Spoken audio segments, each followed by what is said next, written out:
आज इस वक्त हम लोग मौसम नदी पर हैं। महल्ला बाग़ महमूद में रहने वाले लोगों की बहुत देरीना और शदीद चाहत ये थी कि यहाँ पर ऐसा पुल बना करके दिया जाए कि बारिश के दिनों में आने जाने में हमको कोई दिक्कत ना रहे। नुमानी पुल के नाम से जो नदी के ऊपर रास्ता बनाया गया, बारिश के दिनों में उससे गुज़र करके जाना मुमकिन नहीं था। लोगों को अल्लामा इकबाल पुल से गुज़र करके जाना पड़ता था।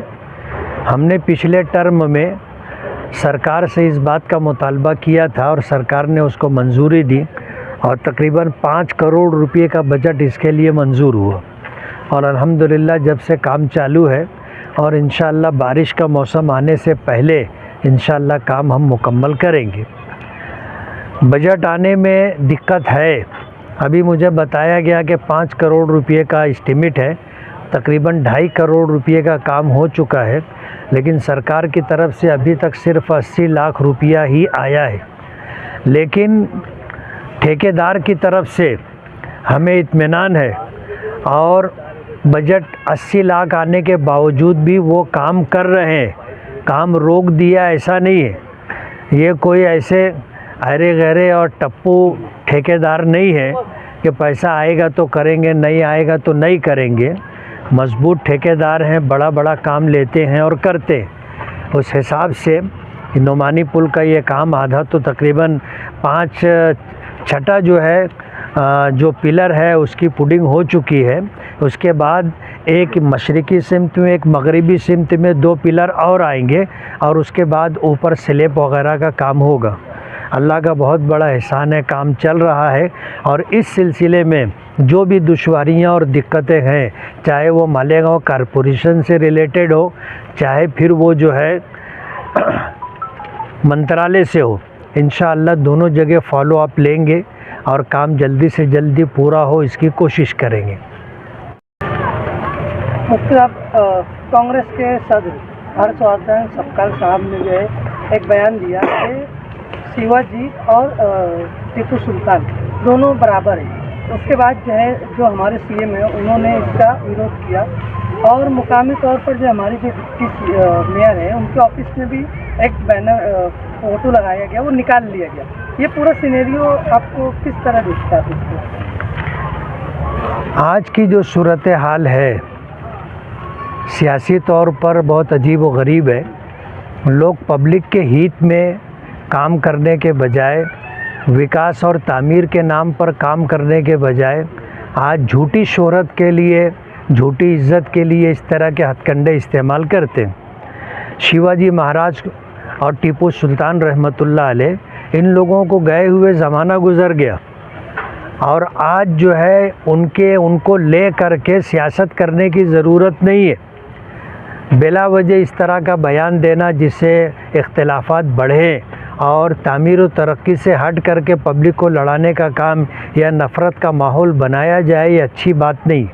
और मालेगांव में जहाँ तक डिप्टी मेयर शान हिंद साहिबा ने अपनी ऑफ़िस के अंदर जो है टीपू सुल्तान का जो फ़ोटो लगाया था, होना ये चाहिए था कि आम तौर पर जो चलन है उसी चलन पर चलते, लेकिन सिर्फ टीपू सुल्तान का फ़ोटो लगाना ये झूठी शोहरत हासिल करने का एक ज़रिया है कि टीपू सुल्तान का फ़ोटो लगाएंगे तो जो टीपू सुल्तान को ना मानने वाले लोग हैं या जो लोग फ़िरका परस्ती करते हैं वो लोग इसको मुद्दा बनाएंगे, चर्चा होगा, शोहरत होगी। इस तरह के काम करने से गुरेज करना चाहिए। आज पब्लिक ने आपको मौका दिया है काम करने का, नसीब से आप डिप्टी मेयर बने तो मालेगांव की आवाम के लिए और मालेगांव शहर के लिए आप तामीर और विकास के नाम पर क्या कर सकते हैं वो देखिए। पूरे शहर के अंदर आप देखिए कचरों का ढेर लगा हुआ है। गटर से कचरा निकालना, कचरा उठाना, उसके अलावा जो मूलभूत सुविधाएं हैं, बुनियादी ज़रूरतें हैं, उस पर बहुत सारा काम करने की ज़रूरत है। कॉरपोरेशन में आप पहुँचे हो, आपकी ज़िम्मेदारी है वो काम करके देना चाहिए ताकि लोगों की बुनियादी ज़रूरतें पूरी हो। कॉरपोरेशन की पहली जनरल बोर्ड मीटिंग अब होने वाली है, उसमें जो है जन्म दाखिले का मामला और भी दीगर कई विषय है, तो आपकी पार्टी उसको किस तरीके से मतलब ये नहीं करेगी? जन्म दाखिले का मसला ऐसा है कि ये महाराष्ट्र सरकार का फैसला है और इस सिलसिले में महाराष्ट्र सरकार ने जीआर निकाला है। कारपोरेशन का हो, म्यूनिसिपलिटी का हो और पंचायत समिति का हो, ज़िला परिषद का हो, ये सब सरकार का ही एक पार्ट है।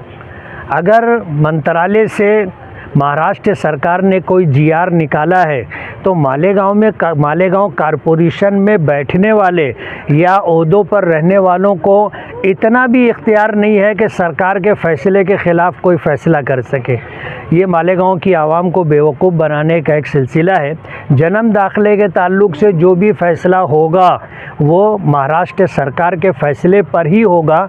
मालेगांव कारपोरेशन को ये अधिकार नहीं है और किसी पद अधिकारी को ये इख्तियार नहीं है कि महाराष्ट्र सरकार के फ़ैसले के ख़िलाफ़ कोई फ़ैसला ले।